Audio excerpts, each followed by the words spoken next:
Acabou o carnaval, o ano está começando oficialmente e agora é o momento de você colocar em prática aquela sua resolução de ano novo que você prometeu que ia estudar mais. Pois é, Jantes. Prometer estudar mais é fácil. O problema agora é como que a gente vai encaixar isso na rotina do dia a dia aí, né? Seus problemas acabaram, Lu. O jeito mais fácil que tem para se manter atualizado com tudo que sai de novo na clínica médica é com o aplicativo do Guia TDC.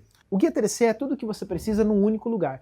Estudos novos, diretrizes, tabelas, fluxogramas, tudo o que você precisa para se manter atualizado e ainda ter um guia fácil de consulta no beira-leito. Então, se você ficou interessado e quer conhecer um pouco mais da nossa plataforma, a gente está dando um incentivo adicional. R$50 de desconto no plano anual e um card de consulta rápida no plantão para te ajudar ali no beira-leito, no dia a dia, a tomar as melhores decisões para o seu paciente. Para isso, só clicar aqui no link na descrição ou correr lá no site do Guia TDC. E usar o cupom GUIAD0. Bora tirar essas metas do papel? Clica no link aqui na descrição ou corre lá no site do Guia TDC. Agora sim, bora pro episódio.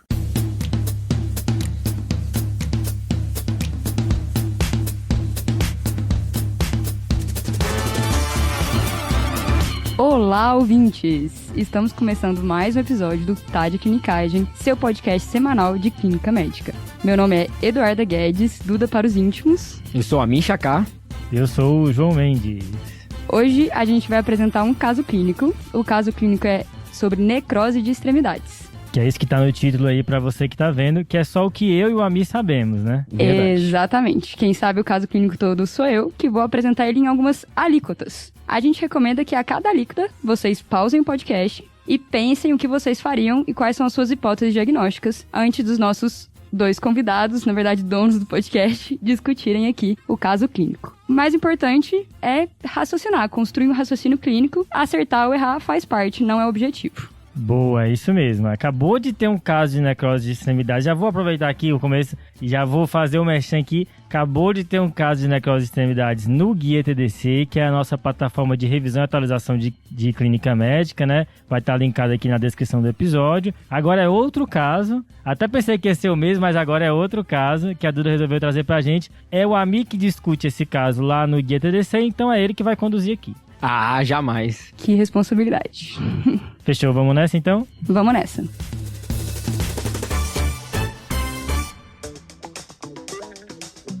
A gente tem um paciente do sexo masculino, de 30 anos, que a história dele começa 2 semanas atrás. Ele iniciou um quadro de cefaleia holocraniana de forte intensidade, associada a um quadro de febre aferida, mialgia difusa, astenia e inapetência. Após um dia do início desses sintomas, ele evolui com um quadro de náuseas e vômitos, associado a turbação visual e zumbidos intermitentes. Ele procura o pronto-socorro, nesse contexto, é medicado apenas com sintomáticos para as náuseas e vômitos e recebe alta para casa. Devido à persistência dos sintomas e piora principalmente da cefaleia e das náuseas, ele decide procurar novamente um atendimento em saúde.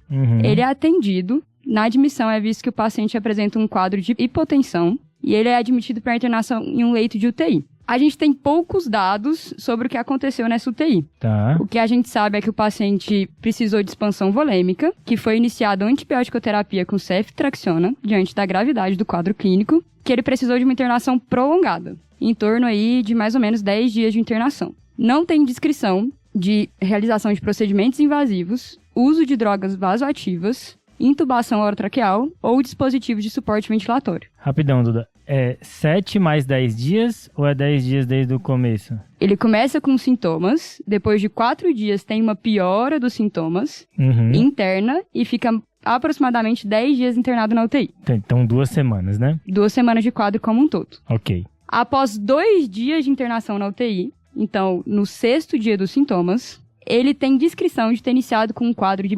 parestesias em dedos das mãos e dos pés, que evoluem com dor e lesões necróticas locais. No contexto dessas lesões, o paciente é encaminhado do hospital secundário onde ele estava internado para uma avaliação no hospital terciário.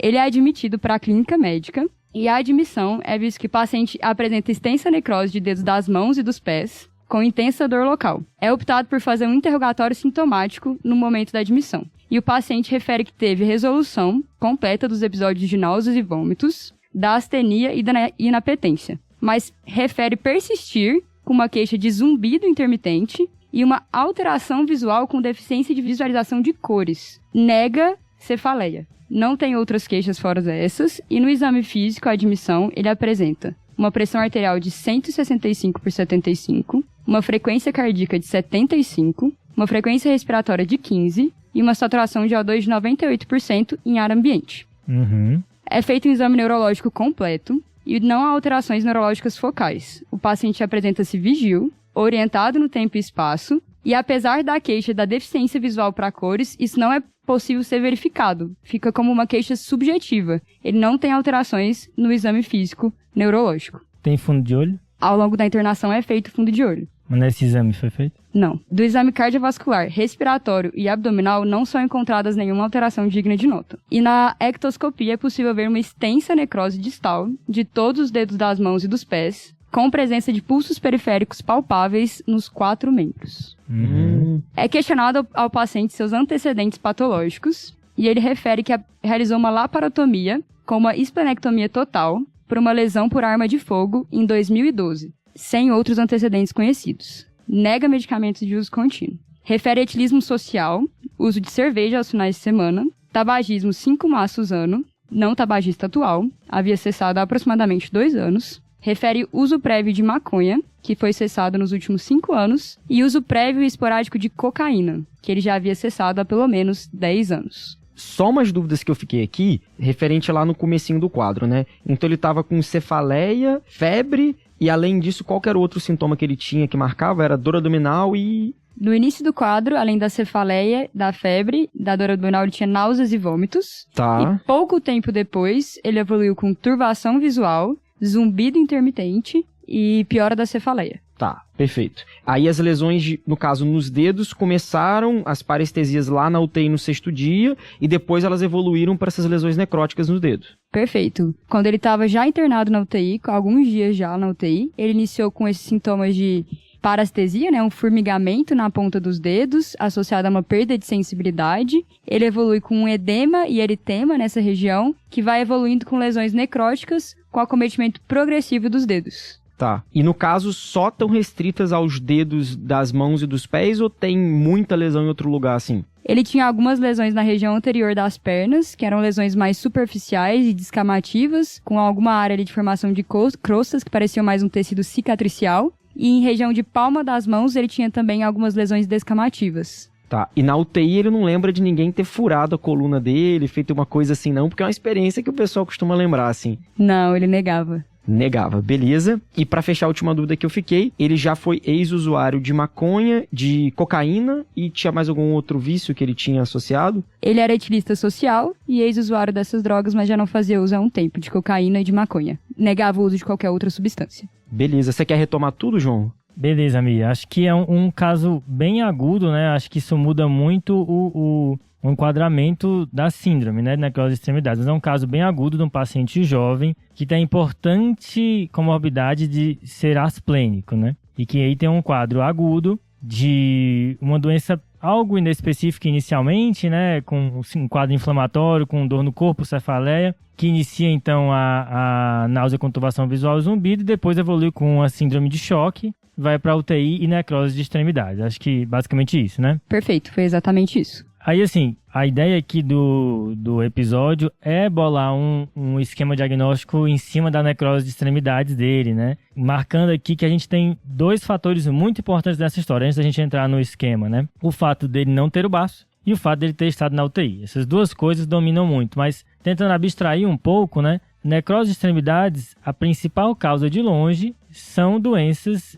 obstruindo uma grande artéria, né? Oclusões de grandes artérias. Aqui, grandes artérias, a gente está falando assim, que você consegue palpar, né? Então, há vasos desse calibre. Em membros inferiores, a grande causa é aterosclerose, muitas vezes, seja com trombose em cima, ou pode ser até uma fonte cardioembólica obstruindo um vaso maior, né? Em membros superiores, aí as causas mudam um pouco, a gente tem uma heterogeneidade maior de causas. Né? Até para quem quiser checar lá no guia, né, a gente aborda bem como abordar as causas de membros superiores, que é bem particular assim, né? Exato, porque doença aterosclerótica fazendo necrose de extremidades em membro superior não é tão comum assim, né? Pode, mas não é tão prevalente, nem domina tanto o quadro clínico quanto em membro inferior. Então, o fato da Duda ter dado pra gente que os pulsos são palpáveis, né? Além de todo esse outro contexto que a gente falou, tira um pouco essas causas, né? E aí entram agora, talvez, uns 5 grupos de causas, dá pra gente organizar assim, tentando aqui agrupar, né? Ou o paciente tem um quadro de embolização distal,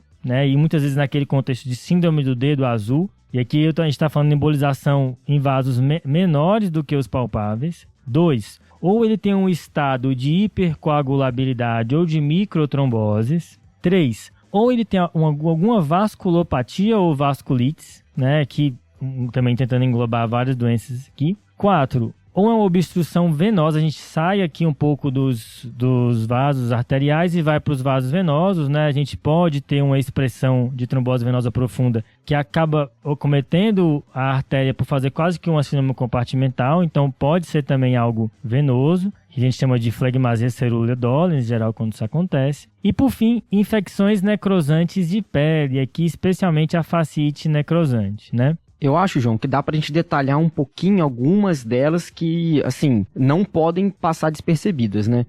Acho que todo mundo, quando pega um dedo, né, que inicialmente teve aquela alteração, né, de ter mudado de cor inicialmente, pode ter ficado com uma coloração mais azulada, não deixa de pensar, né, no famoso ateroembolismo, né, o embolismo ali de cristais de colesterol, né.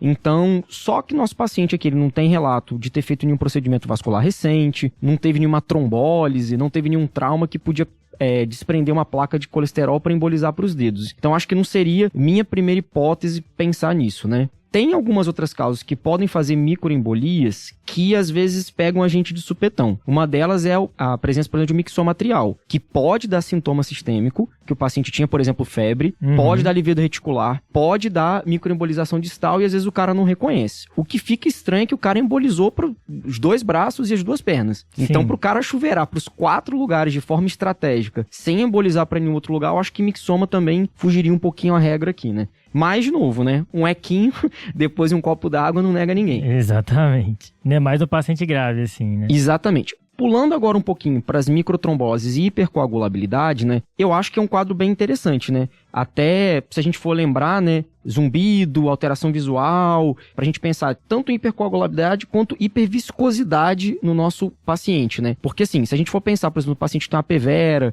uma trombocitose essencial ou qualquer outra coisa que deixa aquele fluxo do sangue ali um pouco mais difícil de navegar, pode cursar também com isquemia digital, claro que em casos mais extremos, né? Trazendo para esse grupo aqui também, a gente pode lembrar, por exemplo, de uma SAF fazendo uma trombose aí no nosso paciente, que pode também dar um pouquinho de sintoma sistêmico, pode também ter uma hipercoagulabilidade ali secundário a, por exemplo, uma microangiopatia trombótica, que realmente, num caso que ficou grave, tem que pensar em coagulopatia da sepse, o paciente pode evoluir com uma CVD, outras microangiopatias, então tem que estar sempre no nosso radar aqui. Passando agora, né, vai ficar meio extenso, né, mas para as vasculites, né, a gente vai lembrar muito que várias vasculites podem ter sintomas sistêmicos e também cursar com um acometimento vascular. Vamos lembrar aqui, por exemplo, de BC, algumas vasculites ANCA-associadas poderiam fazer isso aqui.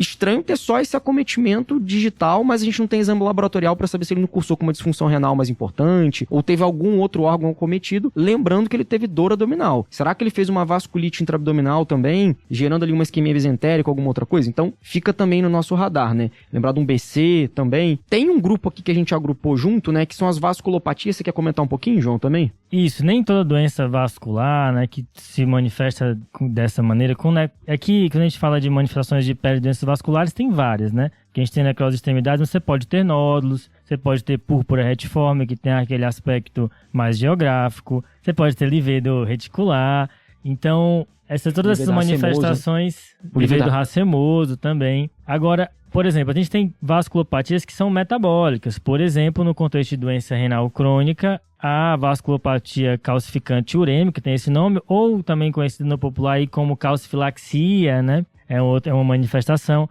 No paciente que é tabagista, né? E também tem relato em paciente que fuma cannabis, né? Que é a tromboangite obliterante, também pode acontecer, né? Acho até legal, né, que o João colocou aqui como vasculopatia e não vasculite, né? Exato. E várias outras, aí tem doenças mais raras nesse contexto e doenças do tecido conjuntivo que não são propriamente vasculites também podem cursar com necrose de extremidades, por exemplo, esclerose sistêmica é muito conhecida por isso, né? muitas vezes fazendo aí doenças, fazendo manifestação de um espasmo vascular intenso no contexto de fenômeno de Raynaud. Beleza. Passando para o próximo grupo agora, que é a obstrução venosa maciça, o João já falou, né, que é o paciente que faz uma trombose tão extensa que pode cursar ali com uma dificuldade do efluxo venoso que está voltando ali do membro e acabar gerando um comprometimento arterial. E lembrar também das infecções necrosantes, né, lembrar aí da fascite necrotizante e as infecções profundas, né, que realmente também tem que intervir de forma rápida. Só um comentário, João, só retomando um pouquinho que,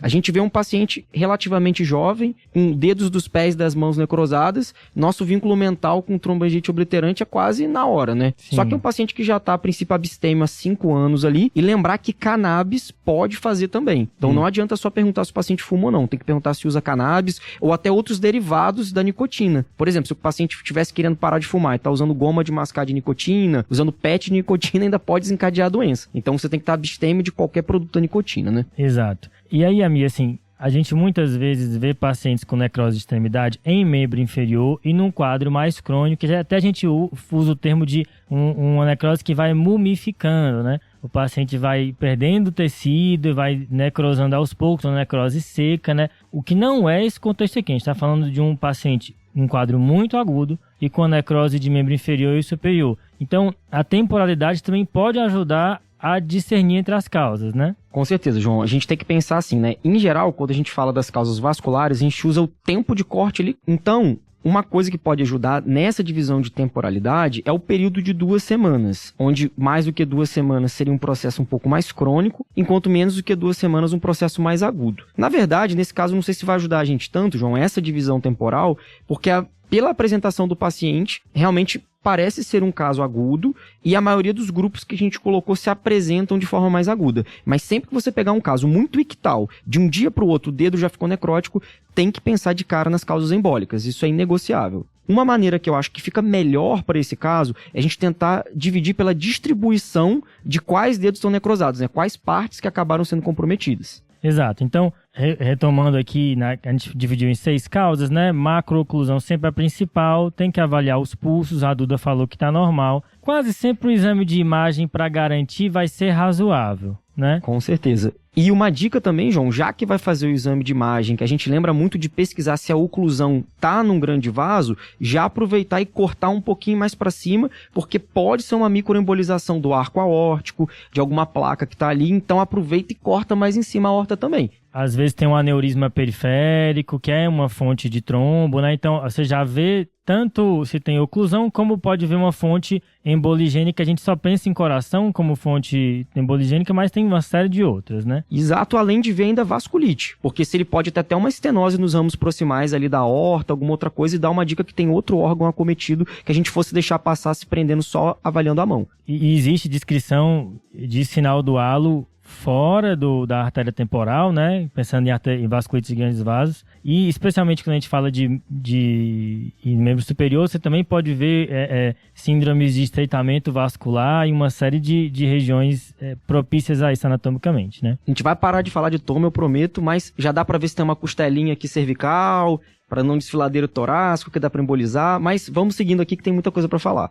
Exato. Vamos de trás para frente nas causas que a gente listou. Infecções necrosantes, fascite necrosante, característica dor desproporcional ao que você está vendo no exame físico e não vai habitualmente causar uma necrose dos 4 membros, né? Vai ser em um membro especificamente, tá? Então, não parece ser tanto o caso aqui. E, em geral, é um paciente que tem que ser abordado, né? Senão a evolução é grave. Aqui parece muito mais uma infecção sistêmica que serviu como gatilho para algo, né? Exatamente. Obstrução venosa maciça, flegmasia cerula dolens. Nos 4 membros também. Nos 4 membros não vai ser. Normalmente é um quadro que vem com edema. Isso contrasta muito com a necrose por doenças arteriais, né? Aquela necrose seca do paciente mais idoso, em que o membro é mais hipotrófico, com perda de fâneros. É o contrário da flegmasia cerúlea, um membro edemaciado. Não parece ser também. Embolização distal, né? Contexto de ateroembolismo, é bem importante não confundir ateroembolismo com outros tipos de trombo. Aqui é muito no contexto de cardiologia intervencionista ou cirurgia cardíaca, mas traumas outros podem acontecer. O paciente sofre um trauma em um acidente de moto, bateu o tórax e às vezes aquilo acaba embolizando colesterol. É um quadro que tipicamente vem com alteração renal, então isso ajuda. E não costuma ser igualmente afetado todos os membros, como a Duda falou, né? Todos os dedos estão necrosados. É assim, é o dedão do pé esquerdo com o terceiro dedo do pé direito, porque dá uma, que a gente chama no popular de chuveirar, né? Exatamente, João. E em geral, tem muito livedo reticular, que também ele não tem. Em geral também, você acaba flagrando que é sempre distal ao momento onde houve a ruptura da placa, né? Uhum. Tem umas outras causas que são menos comuns, mas pós-trombólise, existem alguns relatos, Sim. né? E até, famoso nunca vi, mas pós-anticoagulação plena que poderia dar uma estabilizada na placa ali e chuveirar. Mas sempre distal, difícil, só se pegasse uma coisa muito proximal ali na horta para chuveirar para os 4 membros. Um paciente jovem, né, que 30 anos ainda não teve tanto tempo de fazer placa assim, então não parece ser. E aí tem as vasculites, vasculopatias, que de certo modo também não parece tanto aqui, né? A gente não tem sinais de vasculites de pequenos vasos, assim, não é um paciente que parece ter um acometimento renal prévio, não parece ter nada de pulmonar ou de via aérea superior. Pensando em médio vaso, aqui poliarterite nodosa, que pode fazer também, não tem orquite, não tem nódulos subcutâneos, então fica um pouco mais estranho, né? E aí, acho que esse caso ele se encaminha para a gaveta das microtromboses ou estados de hipercoagulabilidade. E aí, aqui a gente abre um outro grupo, né? Então, a gente está falando aqui de doenças infecciosas agudas, levando à coagulação intravascular disseminada, que inclusive tem critério diagnóstico novo e tem que ser pesquisado aqui, né?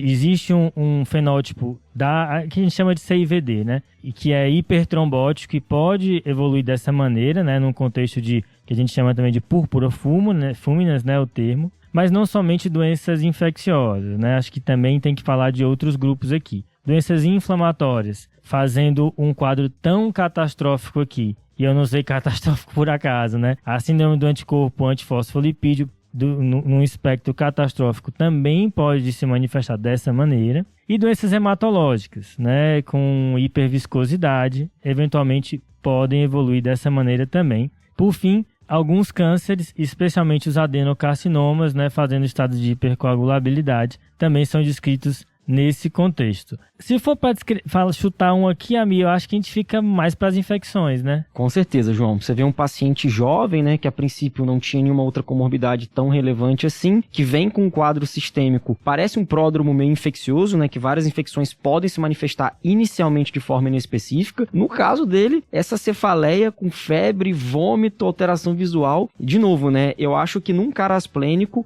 não dá pra não pensar em meningite, né? É isso que eu ia falar. Acho que todo mundo aqui no podcast já trabalhou em PS, né? Sim? Duda também? E assim, cefaleia com febre, BR, né? Uhum. Assim, muitas vezes é dengue, é isso mesmo. Você vai olhar sinais vitais, o paciente tá bem, você vai manejar de maneira sindrômica e tudo bem na maioria dos casos, né? Sim. A questão aqui é que é um paciente asplênico. E não só um paciente asplênico, né? Ele retirou o baço num contexto de emergência, ou seja, não conseguiu completar aquelas vacinas antes, né? Então é um paciente de muito risco, com um quadro inflamatório não localizado, o risco de ter uma infecção por um germe encapsulado fazendo um quadro grave, e aqui pode ser Neisseria, pode ser pneumococo, né? E é muito alta, assim, realmente é difícil nesse contexto dar alta sem fazer uma investigação mais aprofundada, né? Eu tô bem atrasado aqui, João, só que tem uma das causas, né, que a gente meio que não passou, que eu acho que era só legal assim, que às vezes pode estar linkado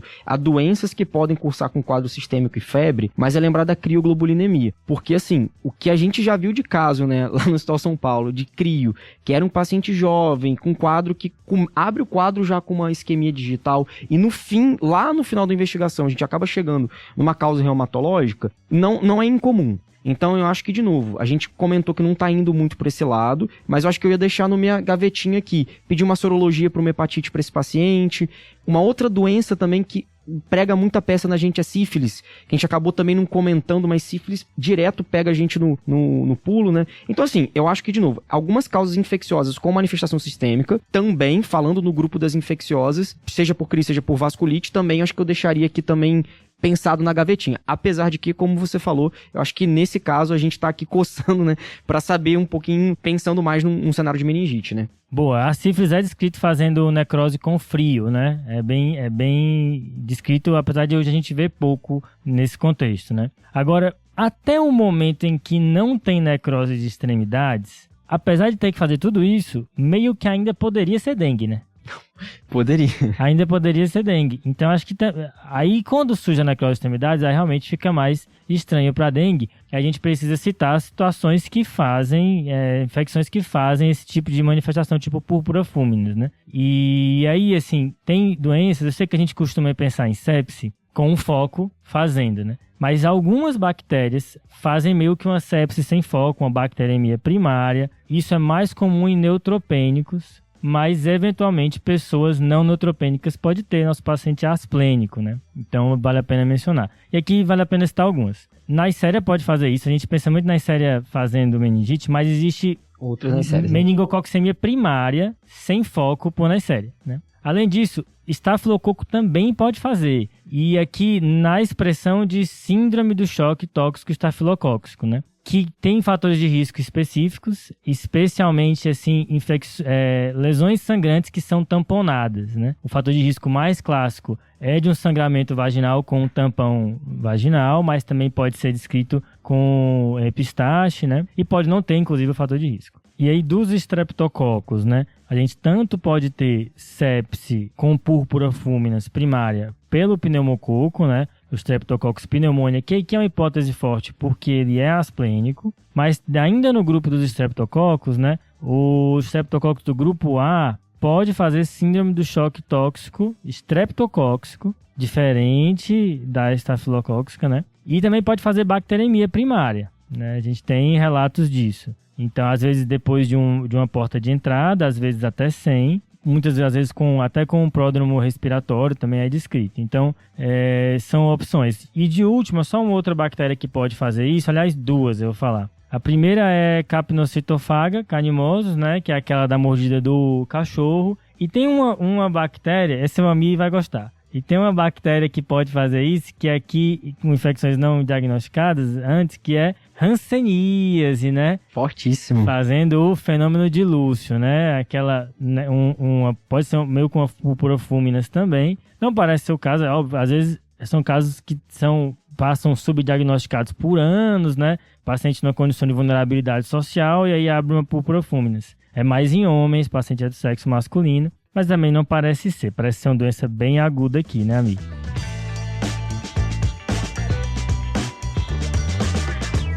Vamos pedir exame? Bora, tô coçando aqui. Diga Deixar lá. esse homem anêmico aí. Diga lá. Eu acho, né, que por tudo que a gente comentou, né, João, eu acho que primeiro ponto, na verdade, eu queria checar se eu tivesse acesso ao exame do momento da apresentação inicial.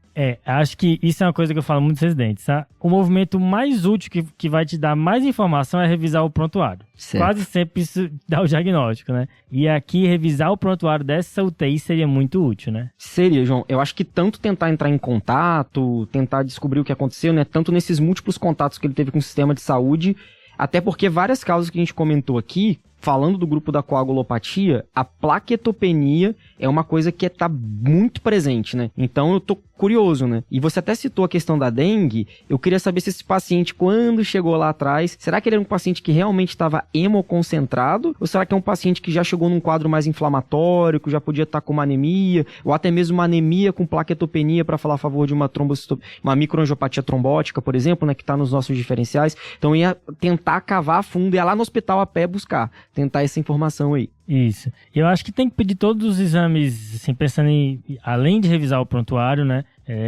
Nessa revisão, e tanto pedindo exame agora, mas revisando, tem que ver todos os exames do SOFA, né? Ver quantas disfunções orgânicas ele tinha. Exato. E também ver se ele fechava critério para coagulação intravascular disseminada, né? A gente tem um sistema de pontuação. Tem que pedir exames que nem sempre são pedidos de rotina nesse contexto. Exatamente. Fibrinogênio, dedímero, né? Então a gente espera um dedímero bem elevado, um fibrinogênio bem baixo, né? Até agora com critério novo, tanto para CIVD, né? Exato. Quanto para coagulopatia da sepse, né? Do SIX-score aí. Então acho que teria que pedir também nesse contexto. Acho que aqui uma avaliação de grandes vasos, apesar de não dever ser, né? São os 4 membros, mas muitas vezes é feito, né, para avaliar.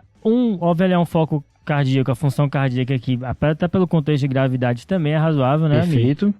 Eu acho que, de novo, marcadores inflamatórios também, né? Eu sei que não vai diferenciar muita coisa, mas um paciente muito inflamado aponta para algumas coisas. Um VHS também absurdamente elevado para pensar em algumas crioproteinemias ou algumas outras coisas, né? Rolô de hemácias, para pensar naquelas hipercoagulabilidades, né? Então o VHS dá uma dica indireta também, acho que é um exame interessante. Boa. Culturas vai precisar, né? Que é muito importante. Então, tanto de revisar nesse passagem dele como culturas de agora, né? TAP-TTPA vai entrar também. Uma urina, nesse contexto, às vezes flagrando uma proteinúria, pode dar a pista de uma doença sistêmica, né? Exato. Nesse caso, de novo, né? Para vasculite, a gente sabe, tá meio atípico, mas eu acho que um ANCA, nesse caso, caberia, de novo, até para ter um ANCA negativo na investigação, ou até um padrão atípico de ANCA. Ele é um paciente que é ex-usuário de cocaína, junto com toxicológico ali também, se a gente tiver disponível, cocaína pode fazer, né, vasculite por levamisol, né? Então a gente tem que ficar ali na cocaína, no caso, contaminada, né, com levamisol. Mas ficar de olho até uns padrões de ANCA atípico também,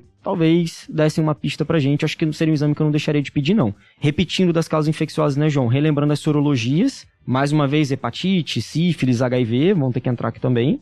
São exames que a gente não pode deixar de pedir. E, claro, de novo, né, pensando que a gente tinha pensado também na hipercoagulabilidade, né, acredito que os autoanticorpos para SAF, apesar de ser um quadro que parece que está meio restrito, acho que entrariam bem nesse caso, acho que fariam sentido pedir. Tô falando, né, tô pedindo todos os exames da medicina, né, depois de restringir para causas infecciosas, mas é porque, de novo, pessoal, é um caso muito grave, num paciente jovem com uma perda de funcionalidade muito relevante. Esse paciente, pela evolução das lesões, a gente vê que ele vai ter que provavelmente amputar todos os quirodátilos e provavelmente parte dos pododátilos. E num paciente jovem isso vai gerar uma morbidade muito grande. E se é uma doença que eu não acertar o diagnóstico desse paciente e tiver um risco de evolução, se eu atrasar o diagnóstico desse paciente, apesar de parecer que ele está numa melhora clínica, eu acho que a gente não pode dar espaço para falha, sabe? Boa.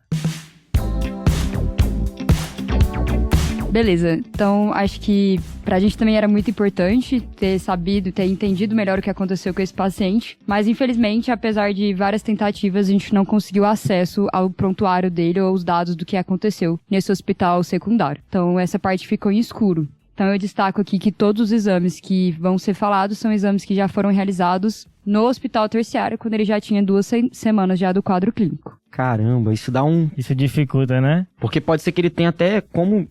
né, ele ficou vários dias na UTI, né? Pode ser que ele tenha superado aquele insulto agudo e a gente tá vendo aqui agora o que sobrou, né? Do quadro agudo, né? Sim. Mas, vamos lá, mas tem coisa pra pedir. Então vamos lá. Vou dar aqui o fundo de olho, que foi pedido lá no início pelo João. O fundo de olho estava normal, não tinha nenhuma alteração. Tá bem. Foi feito também um estudo de vasos para avaliar alguma lesão macrovascular, igual vocês tinham citado, né? Por mais que tenha sido palpado os pulsos, também estavam normais esses exames. A aorta, tudo, né? Tudo. Tá. Dos exames laboratoriais, vou começar aí com o hemograma. O paciente tinha uma HB de 11, tinha um VCM de 86, com um HCM de 33 e um RDW de 16. Tinha leucócitos de 18.980, as custas de neutrófilos, 11.500, linfócitos de 5.380. As demais séries estavam normais. Plaqueta estava normal também? Tinha plaquetas de 638.000, tinha uma plaquetose. Lembrando que é um paciente esplenectomizado, né? Por isso que eu pensei, porque se a plaqueta tivesse num range normal, talvez ela tivesse inapropriadamente normal para quem é esplenectomizado, né? Então só ficar atento para isso.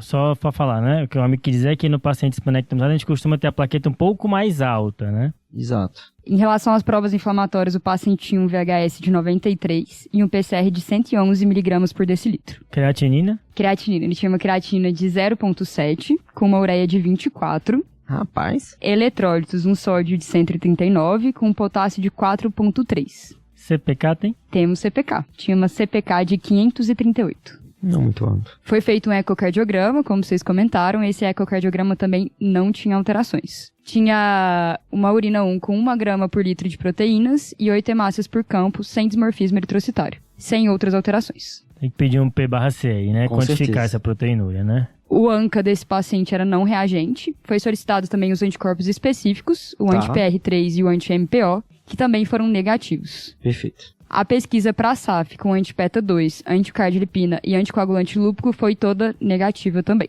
As sorologias, ele tinha HIV não reagente, anti-HCV não reagente, tinha um anti-HBC não reagente, com anti-HBS também não reagente e um HBsAg também não reagente. Então, nunca tinha tido contato, também não havia sido imunizado para hepatite B. Tinha um VDRL não reagente, com FTABS reagente. Opa! Ele negava tratamento para sífilis em qualquer momento. Tinha um TGO de 39, uma TGP de 102, uma fosfatase alcalina de 260, com uma gama-GT de 486. A bilirrubina total era 0,4. A gente solicitou o dedimbril fibrinogênio e estavam normais. Duda, aí só não lembro de cultura e toxicológico que você chegou a falar? Ah, perfeito, esqueci esses. A gente culturou ele, tem hemoculturas e tem urocultura, todas negativas, mas lembrando que ele já tinha 14 dias do início dos sintomas, né, já havia feito antibiótico-terapia no outro serviço.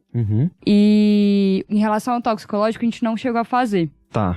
Foi revisada essa história de uso e abuso de substâncias com familiares, pessoas próximas, e todos mantinham uma história compatível com o paciente estava abstêmio dessas substâncias. Beleza, então a gente tem um paciente que teve uma doença aguda, que foi para UTI. A gente tende a achar que ele não foi entubado, questionando ele, e nem tem marca de acesso central, né? E que tem uma necrose de extremidades agora e ele tá bem na enfermaria, né? Isso, Duda? Perfeito, é exatamente isso. E os positivos aqui que a gente conseguiu dos exames são o FTABS, uma urina 1 com proteinúria, e ele persiste, além disso, com a queixa de tinido. Perfeito. O paciente, no momento da admissão no hospital, e de únicos sintomas que ele tinha quando ele veio transferido, era essa queixa desse zumbido intermitente, sem alteração de ausculta, não tinha alteração, não tinha hipoacusia ou coisas do tipo, e ele mantinha também essa queixa de uma deficiência para a visão de cores, uma alteração da visão de cores, que também era uma queixa subjetiva, e a gente não teve alterações na avaliação oftalmológica. Tá, que inclusive fez o fundo de olho, né? Perfeito, fundo de olho que estava normal. Acho que de qualquer maneira, né, Ami, a gente pensa aí no sistema nervoso central desse paciente, assim, ele pode ter uma manifestação de neurosífilis, né? Essa alteração, essa parte dessas queixas podem responder por isso. Então, acho que precisei no líquor e não só pesquisar sífilis, né? Eventualmente, um PCR para bactérias, mesmo tendo já tratado, né? A gente sabe que pode não ter cultura viável, mas às vezes até fragmentos de bactéria que são recuperáveis com o PCR. E aqui você tem que valorizar porque o líquor é um sítio estéreo, né? Então, acho que é relevante nesse sentido. E uma outra coisa também, João, que não dá para excluir ainda a hipótese lá atrás que a gente tinha pensado de uma meningite que fez uma púrpura fulminans, já que a gente está vendo um quadro aqui muito distante, né? Sim. Quase 2 semanas depois do começo do quadro, sem acesso àquelas alterações laboratoriais iniciais. Considerando até uma meningite, né, num paciente esplenectomizado como sequela de uma meningite pneumocócica, o paciente ter ficado com uma sequela auditiva / alteração aí de par craniano também, né? Sim. Então, assim, não sei se na verdade é um quadro que a gente não está flagrando lá atrás, que a gente está vendo agora no momento mais tardio sem ter acesso a esses exames. Mas, de novo, não dá para perder tempo e tem que seguir investigando. Acho que exame de imagem do crânio aqui é importante, ele tem essa alteração de visão para o vermelho, né? E por mais que o fundo de olho seja normal, pensando em neurite óptica, mas às vezes a neurite óptica é posterior, você não vê, né? É aquela brincadeira, nem o paciente nem o médico vê, né? O paciente se queixa de não estar vendo e você não consegue ver no exame, né? Então acho que uma ressonância de nervo óptico ajudaria também. Sistematizando aqui agora, né, João? Então, o que a gente vai pedir de próxima alíquota de exames, né? Agora seria, então, a ressonância de crânio, o líquor para pesquisa tanto de neurosífilis quanto para o PCR de pneumococo e de outras bactérias para ver se a gente flagra alguma coisa. E eu acho que ainda complementar, já que não foi tão elucidativo assim, da pesquisa reumatológica, né? Complementar agora para os exames para a gente pensar numa esclero, pensando aí que pode ter um Renault associado, complementar aqui agora com outras vasculites sistêmicas, né? Pensando aí estender um pouquinho, pedir um anti-RO, um anti-LA, para a gente tentar ver. E uma outra coisa que eu acho que a Duda trouxe que é importante, João, que além do zumbido, da alteração visual, parece que nas lesões de pele tem um pouquinho de hiperemia ainda, que isso dá uma oportunidade pra gente, né? Isso, parece ser uma lesão, algum grau de atividade ainda parece existir aí, não é só necrose, né? Então é um sítio biopsiável que pode ajudar. Pensando em vasculite, a gente procuraria aí, né? Necrose fibrinoide, infiltrado angiocêntrico, leucocitoclasia, são achados de biópsia de vasculite, né? Mas também outros achados, como outros tipos de trombose, vasculopatias aí, o tipo de infiltrado, caso ele esteja presente, todos são alterações de biópsia. A própria calcifilaxia pode se apresentar com achados específicos, então é um exame importante. De qualquer maneira também, no paciente asplênico, para mim, infecções ainda são hipóteses importantes, apesar de que Um paciente já melhorou, ele parece não ter ficado tão grave assim, mas acho que as culturas têm que incubar por um período maior, né? Hemocultura, e a leptospirose tem casos descritos que podem fazer isso. Rickettsiosis, no Brasil, pensando em febre maculosa, também pode fazer, então tem que questionar viagem, né, para esse paciente também. Tudo isso não parece ser tanto, ele nem tomou doxiciclina, né? Tomou ceftriaxone, né? Ele tomou apenas ceftriaxone. Uma coisa, João, né, que de novo, né, ceftriaxona, se for uma meningite aí, tratou parcialmente, né? Não sei se foi uma dose nervoso central, né, que fizeram para ele já que não lhe curaram, mas pode ter tratado parcialmente. E lembrar também que essa biópsia vai ser importante não mandar só para análise histopatológica, né? Tem que mandar para cultura também. É um erro que a gente que não é muito habituado, né, a pedir biópsia, né? Lembrar que são frascos diferentes, né? Um vai ter que ir lá com uma formalina, o outro vai ter que ir com soro, né, ou com uma gazezinha embebida, para às vezes sem querer não perder a amostra, né? Sim. E uma coisa importante também, como parece que tem uma lesão ativa, mandar também para imunofluorescência, que também vai ajudar a gente também nesses diferenciais. Exato. Assim, é um caso que ainda tá bem aberto, né? A gente sabe que tem outros germes infecciosos que podem fazer casos difíceis de diagnóstico, por exemplo, Coxiella, febre Q, pode fazer também, existe no Brasil. Mas saindo um pouco das infecções e voltando para as doenças reumatológicas, reumatológicas, né?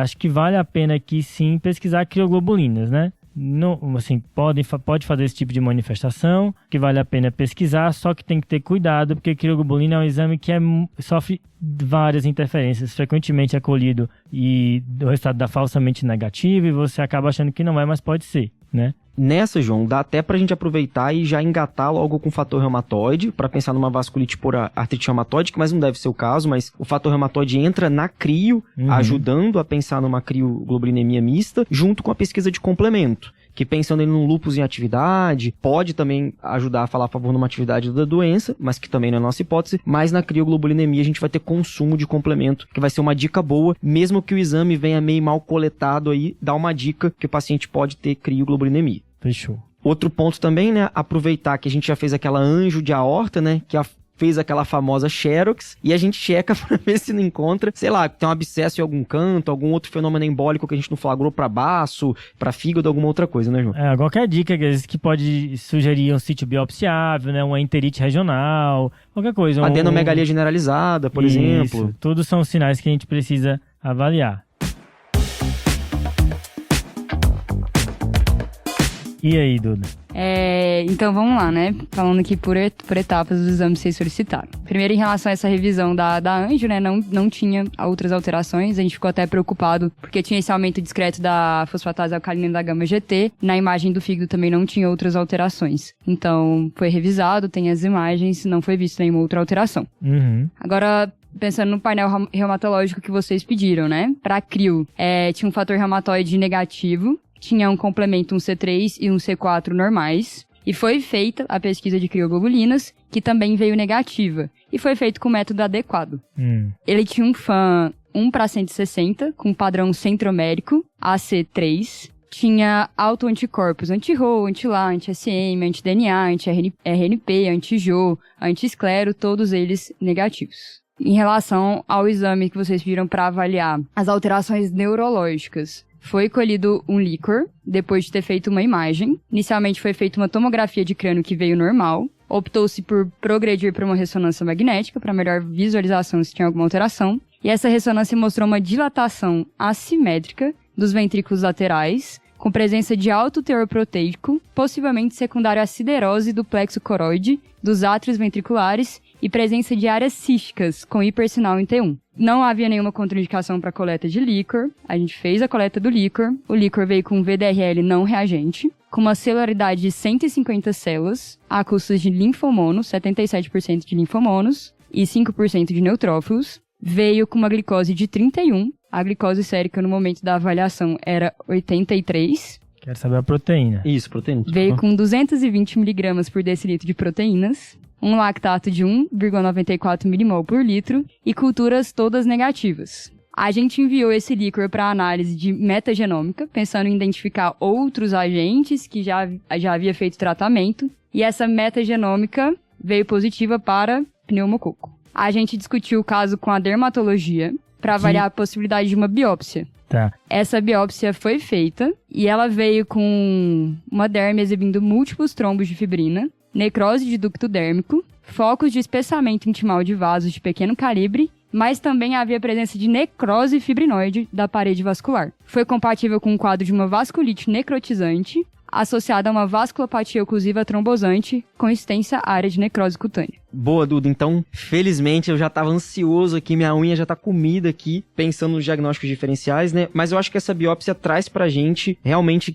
o que aconteceu ali naquele local, né? Parece que a gente tem um componente aí de obstrução vascular, que é quando a gente encontra aquele trombo de fibrina que você colocou ali pra gente, dentro do vaso, mas parece também ter um componente vasculítico. E isso bate muito com o componente ali da púrpura fulminans da nossa hipótese. Então, parece mesmo que houve um quadro infeccioso inicial que desencadeou uma púrpura fulminans que gerou essas alterações aí, que gerou uma vasculite junto com uma oclusão vascular no nosso paciente, né? Que fez um quadro tão dramático, né? E eu acho que uma coisa, né, que traz muito pra gente que o foco primário vai ser uma causa sistêmica são os achados do líquor, né, João? Exato. Acho que a biópsia, inclusive, veio com achados que a gente antecipou na necrose fibrinoide, né, que pode acontecer nas vasculites. Mas esse líquor pode representar uma meningite parcialmente tratada, né, Ami? Exato.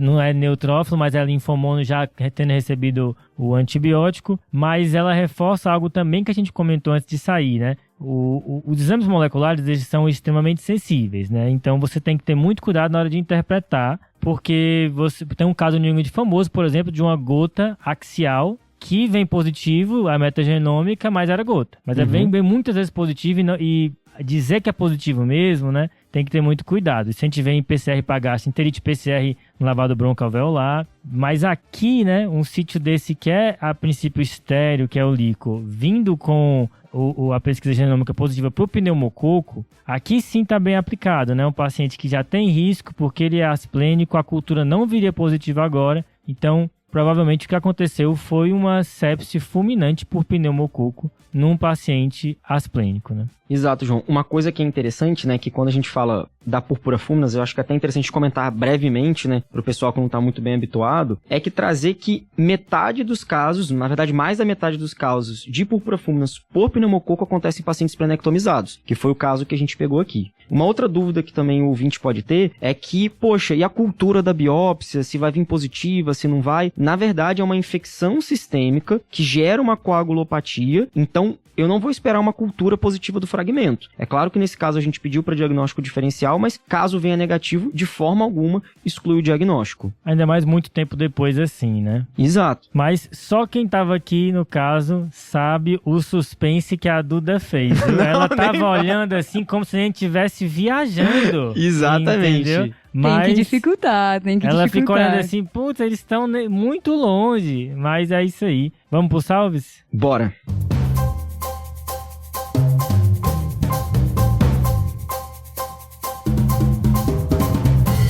Qual é o teu salve aí, Ami? Vou mandar um salve especial pros R1 guerreiros que estão entrando agora, né? Tanto lá o pessoal da Unifesp quanto o pessoal lá do HU, né? A galera tá se adaptando ainda, mas tendo muito ponta firme. A galera ficando até tarde, gostei de ver. Boa, boa. Aí sim. E aí, Duda? Meu salve vai pros internos do Grupo Verde, lá do HC, que rodaram comigo na enfermaria. Foram 2 grupos de internos, os 2 grupos são incríveis, muito queridos, então vai meu salve pra eles. E um segundo salve vai para um grande amigo da residência, um clínico incrível, Ítalo Coelho, mas também uma pessoa melhor ainda. Então, grande salve aí para ele também. Valeu, salve aí, valeu. E por fim, o meu salve vai para Maria Beatriz, que comentou lá no episódio 306 da DPOC, atualização do Gold. Episódio maravilhoso, o TDC mudou a minha relação com a clínica médica. Vocês me fizeram muito mais curiosa e ávida por trials e diretrizes. Obrigado, é isso aí, Maria. Valeu demais pela audiência. Fechou então? Fechou. Sempre lembrando, antes do fechou, de seguir, curtir, comentar, YouTube, Instagram, redes sociais, etc. É isso aí. E assinar o Guia TDC. Aí sim, valeu, falou.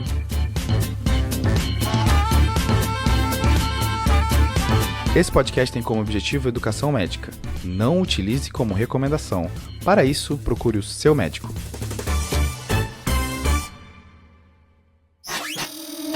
Essa é uma produção do Bicho de Goiaba.